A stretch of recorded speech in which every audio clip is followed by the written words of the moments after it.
Bonjour à tous et à toutes. Cette communication s'inscrit dans une réflexion collective au long cours sur la question de la musicalité du cinéma. Cette question, je vais l'aborder sous l'angle d'une notion qui vient en premier lieu du champ de la musique, mais à laquelle on reconnaît depuis longtemps un caractère transartistique. C'est la notion du rythme. Je précise d'emblée que ce dont je vais parler ici, c'est du rythme visuel, celui de l'image mouvante. C'est important de le préciser parce que la question du rythme cinématographique peut aussi être posée au niveau sonore, notamment à partir de la musique de film. Je commencerai en dressant un bref panorama des occurrences de la notion de rythme dans la théorie du cinéma, qui nous permettra de constater la grande diversité des usages qui ont été faits de cette notion selon les contextes historiques et culturels. Je m'arrêterai ensuite de façon plus détaillée sur la contribution décisive que Jean Mitry livre dans les années 1960 pour une pensée du rythme visuel au cinéma. Enfin, je vous dirai comment j'ai rencontré cette conception du rythme en préparant mon livre sur l'espace cinématographique et comment je m'en suis servi pour proposer une notion complémentaire, celle de rythme spatial du visible, qui stipule que c'est dans l'imbrication du rythme et de l'espace que se niche une musicalité spécifique au cinéma. Alors, monter un film, c'est automatiquement le rythmer. Du fait de cette imbrication avec le montage, il n'est pas étonnant que certains réalisateurs associés à la modernité du cinéma aient placé le rythme au premier plan de leurs préoccupations.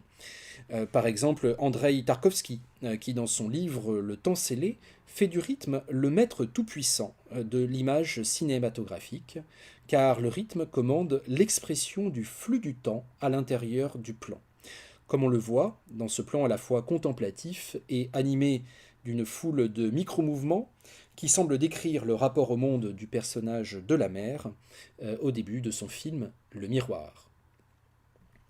Le rythme est également central dans la conception du cinéma exprimée par Orson Welles, qui cherche un rythme exact entre un cadrage et le suivant. Pour moi, écrit-il, ou dit-il, l'essentiel c'est cela, le battement.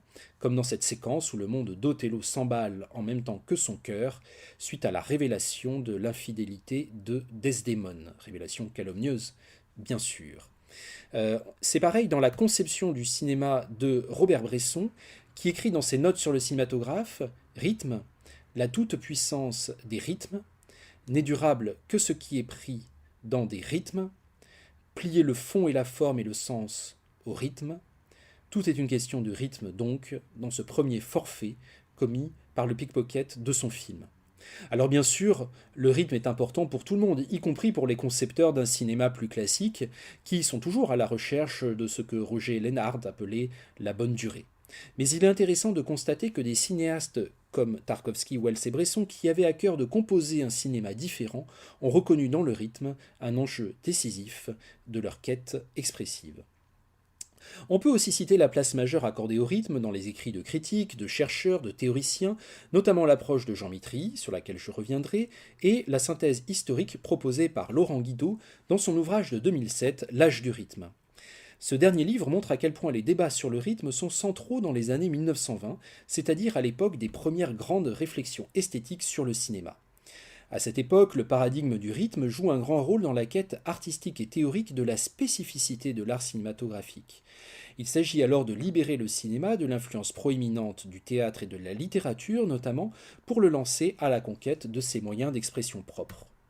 On voit naître, dans l'avant-garde française, une conception du montage comme moyen de produire des équivalents visuels aux rythmes musicaux. Autour notamment de la fameuse séquence du train emballé de la roue d'Abel Gance, Abel Gance qui d'ailleurs appelait le cinéma musique de la lumière, se déploient des propositions filmiques et théoriques pour systématiser les rapports de durée des images, en allant parfois jusqu'à compter les photogrammes à l'unité près, comme le montre cette citation de Gance qui parle du montage en termes de métrique musicale, 8-4, 8-4, 4-2, 4-2. Le rythme est ainsi haussé au rang de matériau principal du mode d'expression cinématographique. Cette artisticité du rythme et cette analogie avec la musique se repèrent aussi bien dans les écrits des cinéastes que dans ceux des critiques. On voit ici deux extraits de Léon Moussinac ou de Yann Bédil. On retrouve cette conception du rythme filmique dans la partie la plus radicale du cinéma expérimental structurel des années 1960, le cinéma métrique de Tony Conrad, Paul Charitz et surtout Peter Kubelka, pour lequel la notion de battement, on retrouve cette notion, comme on l'avait chez Wells, mesure harmonique dans le temps et la lumière est essentielle à la composition d'un des films les plus radicaux de l'histoire du cinéma, Arnulf Reiner, uniquement composé d'une succession d'écrans blancs et d'écrans noirs, c'est-à-dire de phénomènes perceptifs primaux, lumière, obscurité, ouverture, fermeture, assemblés selon un rythme certes irrégulier, mais ultra précis. Retour aux années 1920 pour préciser qu'il n'y a pas qu'en France que se déploie cet âge du rythme. On le retrouve notamment chez le cinéaste, critique et enseignant Lev Kouletchov, qui, à la suite de son compatriote le peintre Kandinsky, reprend ici la conception du rythme comme une opération commune au fondement de tous les arts et non comme non spécifique à la musique. On retrouve également cet âge du rythme chez Sergei Eisenstein, qui fait du montage rythmique un des 5 pôles de sa cartographie du montage cinématographique. Et il faut bien noter que le montage rythmique n'est pas chez lui l'équivalent du montage métrique, parce que le montage rythmique d'Eisenstein prend en compte non la durée brute, mais la durée ressentie par les spectateurs, en fonction de la composition des plans et de leur contenu dramatique. En cela, il annonce la pensée du rythme visuel chez Jean Mitry. Toujours dans les années 1920, certains cinéastes en Allemagne, notamment, vont jusqu'à sacrifier la figuration au paradigme rythmique avec des œuvres abstraites aux titres évocateurs de leur inspiration musicale, comme Symphonie diagonale de Viking et Gölling, la série des Opus de Walter Ruttmann, ou encore celle des Rhythmus de Hans Richter, dont vous pouvez ici voir un extrait assez saisissant sur le plan rythmique. Dans cette avant-garde des années 1920, c'est donc dans un rapport de correspondance analogique avec la musique que s'effectue en grande partie cette quête de l'autonomie expressive du cinéma.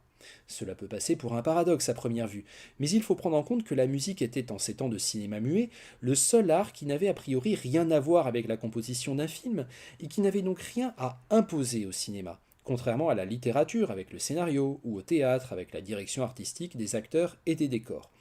La revendication de la musicalité du cinéma pouvait donc d'abord servir d'arme théorique pour faire refluer ces arts existants dont on craignait qu'ils asservissent le cinéma à leur logique propre. Mais une autre raison pour laquelle cette revendication de la musicalité n'était pas vécue comme incompatible avec la quête d'une pureté expressive du cinéma, c'est que la musicalité n'était tout simplement pas vue comme l'apanage exclusif de la musique, mais plutôt comme un attribut commun à tous les arts.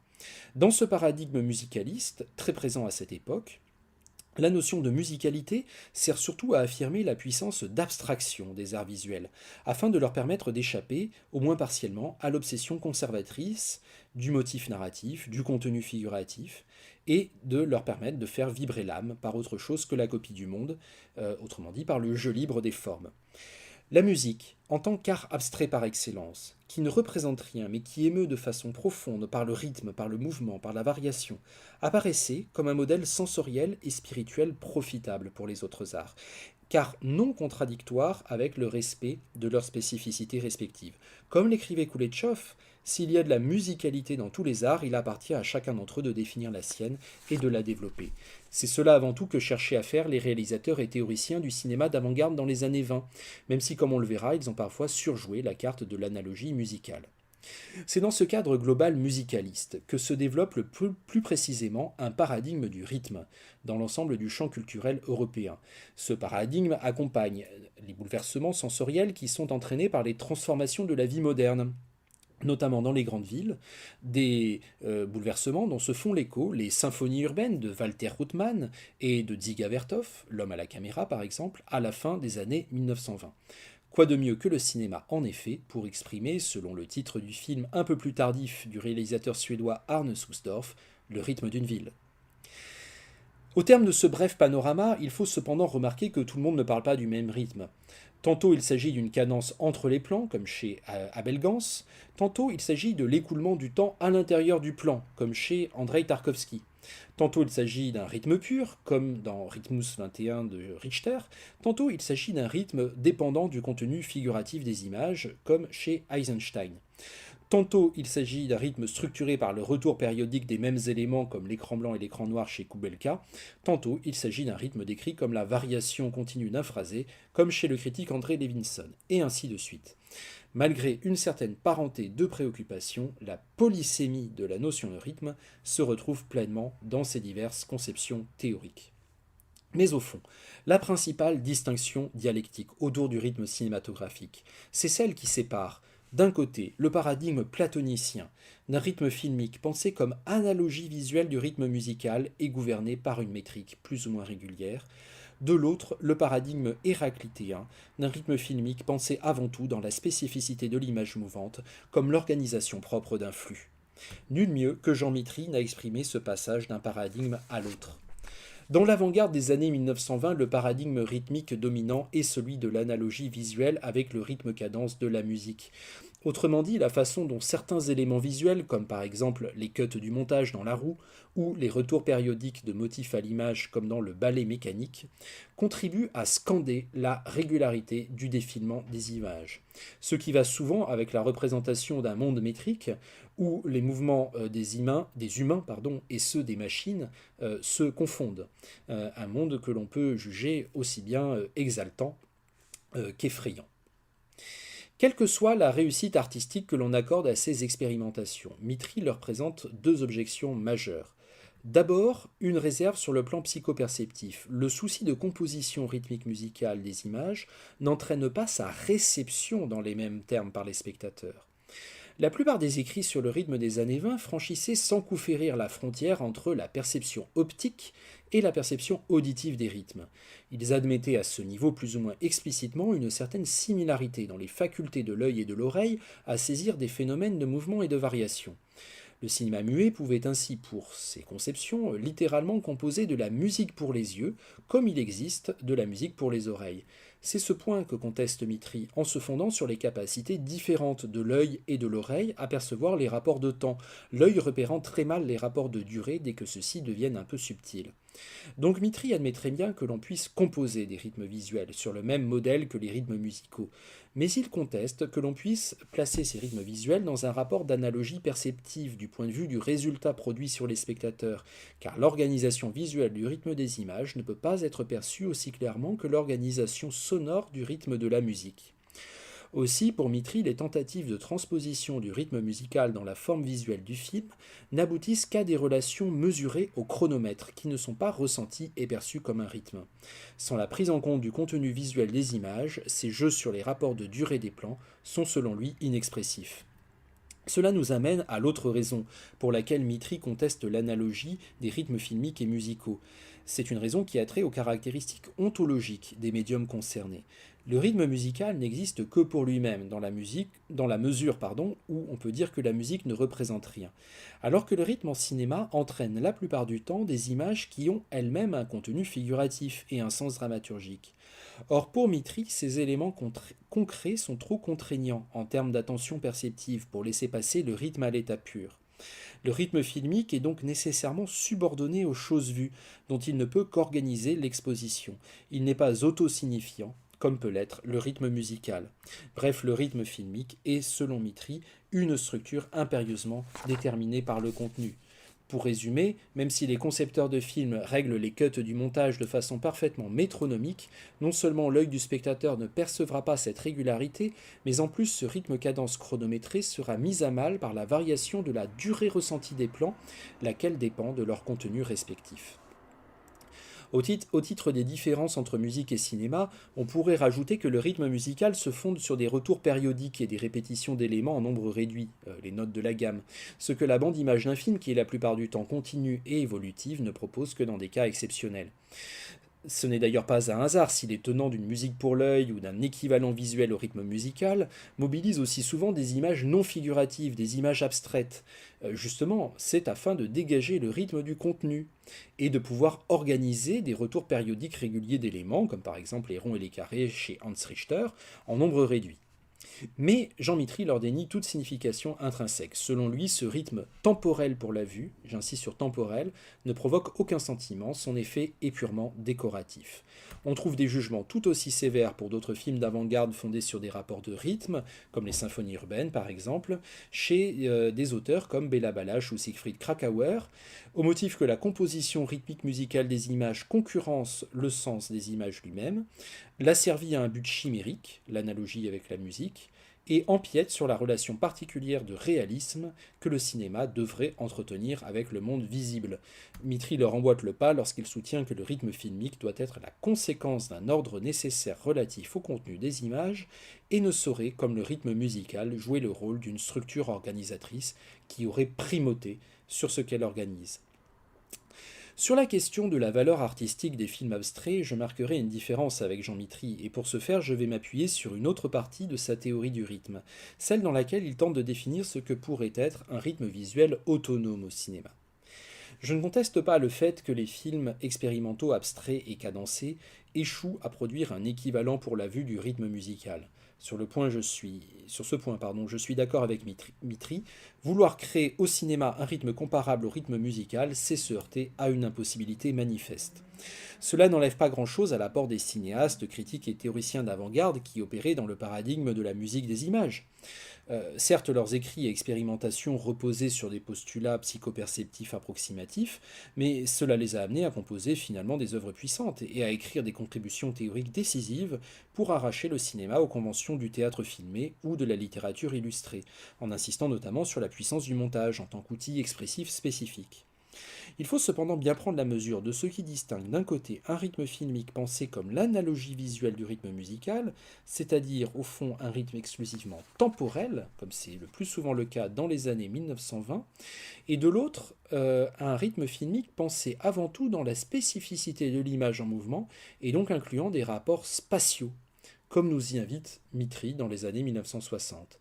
Dans le premier cas, on en reste le plus souvent à un rythme platonicien gouverné par la métrique. Dans le second, on se situe plutôt dans le cadre d'un rhythmos héraclitéen, conçu comme une modalité d'écoulement, c'est-à-dire comme l'organisation propre d'un flux. L'intérêt de cette approche héraclitéenne du rythme, c'est qu'elle permet d'englober des formes d'organisation du mouvement qui échappent à la métrique ou au tempo régulier. Elle se révèle d'une grande utilité donc pour comprendre le rythme cinématographique comme forme non pas exclusivement temporelle, mais spatio-temporelle. C'est à partir de cette conception héraclitéenne du rythme que Mitry essaie de définir un rythme qui pourrait devenir un pouvoir signifiant principal du cinéma. C'est-à-dire non pas un rythme musical qui viendrait d'ailleurs et qu'on appliquerait au film, mais au contraire un rythme qui serait le principe même de la vie du film. En somme, il s'agit de définir un rythme visuel qui soit non pas l'équivalent pour la vue de ce que le rythme musical est à l'oreille, mais qui assure au cinéma la même fonction centrale dans le processus de composition que celle que le rythme sonore assure dans le domaine de la musique. Pour que ce rythme visuel puisse au cinéma assumer la fonction centrale qu'assume le rythme sonore en musique, il faut d'après Mitry qu'il soit empreint d'une force émotionnelle initiale, qui n'a pas seulement à voir avec la durée des plans, mais également avec leur qualité d'intensité visuelle. Le rejet par Mitry de l'équivalence avec le rythme musical n'aboutit donc pas à la négation de la dimension temporelle du rythme. Mais d'une part, ce qui est pris en compte, ce n'est plus le temps objectivement mesurable du rythme métrique, mais c'est la durée ressentie en fonction du contenu des plans. Et d'autre part, le rythme n'est plus limité à sa dimension temporelle, les rapports d'intensité visuelle étant avant tout des rapports spatiaux. En effet, si l'oreille possède une aptitude supérieure à saisir les nuances de durée, l'œil de son côté ne peut évaluer la durée qu'en se référant à des données spatiales. Bref, le rythme visuel du cinéma n'est pas comme le tempo musical une continuité hachée par des variations régulières, ce qu'il est avant tout dans une perspective héraclitéenne, c'est une structure évolutive. Ce qui le distingue du rythme proportion des images fixes des arts plastiques, comme chez Kandinsky, c'est la coulée du temps et du mouvement apparent dans l'image. Et ce qui le distingue des stricts équivalents visuels du rythme musical, c'est la prise en compte des qualités spatiales des plans qui s'éprouvent particulièrement dans leur rapport de succession, comme l'établit cette dernière citation de Mitry, qui dit en substance que le rapport entre deux images s'éprouve par l'opposition de leurs structures visuelles respectives et engendre une relation dynamique dans laquelle se joue le véritable rythme filmique. Cette conception du rythme m'a été très utile pour le développement de mon approche de l'espace cinématographique dans l'ouvrage que j'ai écrit à ce sujet. La thèse que j'y défends, c'est que contrairement à ce que présupposent la plupart des discours sur le décor ou le paysage au cinéma, des notions d'ailleurs qui viennent du théâtre et de la peinture, l'espace spécifiquement cinématographique ne se présente pas comme un cadre stable et figé, ou comme une disposition arrêtée des choses et des objets, mais au contraire comme un flux en évolution perpétuelle, un matériau intrinsèquement mouvant. Un matériau mouvement sur le mode du changement progressif à l'intérieur du plan, comme dans le premier plan de La prisonnière du désert, qui pose au niveau sensoriel le problème du contraste entre l'alcôve confinée de l'univers domestique et la vaste étendue de l'univers sauvage. Ou bien un matériau mouvant sur le mode de la rupture franche, de la saute, au moment du cut, du changement de plan, comme dans cet extrait de Still Life, qui délocalise un billet de banque d'un plan à l'autre au prix d'un soudain élargissement de cet espace naturel remodelé par les lois de l'argent, puisqu'on est en train dans le film de noyer une vallée pour construire un barrage. De chaque film, on peut donc dire qu'il constitue une structure spatiale en mouvement. L'espace que nous donne l'écran de cinéma n'est donc jamais réductible à un fond statique à l'intérieur de l'image. Ce qu'est l'espace cinématographique, de façon primordiale, avant toute autre chose, c'est un diaphragme qui règle les mouvements successifs de contraction et de dilatation du corps du film. Ce que j'ai proposé d'appeler rythme spatial du visible n'est donc pas un équivalent pour la vue du rythme cadence de la musique, mais l'effet du mouvement de ce matériau espace au cours du temps. Où se situe donc la différence entre rythme spatial du visible et la définition du rythme visuel chez Mitry? En quoi ai-je besoin de me distinguer un peu de cette dernière? Eh bien, la différence se situe dans le fait que la notion de rythme spatial du visible vise à dégager des images de cinéma un rythme pur, parallèlement mais indépendamment à la perception du contenu narratif et représentatif des images. Or, chez Mitry, le rythme visuel du film était toujours associé au contenu reconnaissable des plans. En fait, Mitry a réussi à donner une définition visuelle et dynamique du rythme cinématographique, mais il n'a pas mené au bout sa tentative pour en faire un véritable pouvoir signifiant principal du cinéma. La définition du rythme changeait bien sûr, mais le film demeurait chez lui une structure d'intensité rythmée, et non une structure rythmique en soi, c'est-à-dire organisée par la sensorialité signifiante de son rythme propre. A l'inverse, le phénomène que je désigne par rythme spatial du visible opère comme l'acte formateur d'une vie des formes spatiales qui n'est rapporté que secondairement au contenu narratif et représentatif des images et qui s'exprime primordialement pour elles-mêmes. D'où l'intérêt fondamental pour moi des films non figuratifs qui n'intéressent pas Jean Mitry. C'est que, en supprimant tout espace référent, ces films abstraits nous permettent d'éprouver le rythme spatial du visible en tant que phénomène, comme ici par exemple déplacement et profondeur. Mais ce rythme spatial du visible, en fait, on va le retrouver, il opère tout autant dans les films narratifs et figuratifs. Pour bien comprendre ça, il faut revenir à l'idée que Mitry n'a pas développée, c'est l'idée d'abstraction structurelle de toute œuvre d'art. Le terme d'abstraction n'est pas à prendre ici comme renoncement à la figuration, comme quand on parle de l'art abstrait, mais dans le sens d'une vie autonome des formes, générée en parallèle à la représentation. Cette tradition théorique de l'abstraction structurelle est beaucoup moins développée dans le champ du cinéma que dans le champ de la peinture, parce que l'appel du monde concret représenté au cinéma est beaucoup plus fort, étant donné le réalisme intrinsèque de ces images. C'est là d'ailleurs que réside une grande différence avec la peinture, où l'abstraction structurelle est surtout d'ordre bidimensionnel, comme l'exprime la fameuse citation de Maurice Denis, se rappeler qu'un tableau, avant d'être un cheval de bataille, une femme nue ou une quelconque anecdote, est essentiellement une surface, plane, recouverte de couleurs en un certain ordre assemblé. En revanche, le cinéma, étant donné son processus photographique et le mouvement apparent de ses images, possède un appel de la profondeur qui est beaucoup plus fort. C'est pourquoi l'abstraction structurelle y désigne essentiellement des volumes, et parfois, de façon plus secondaire, des surfaces. Ainsi, tout film figuratif représente un espace concret et habitable.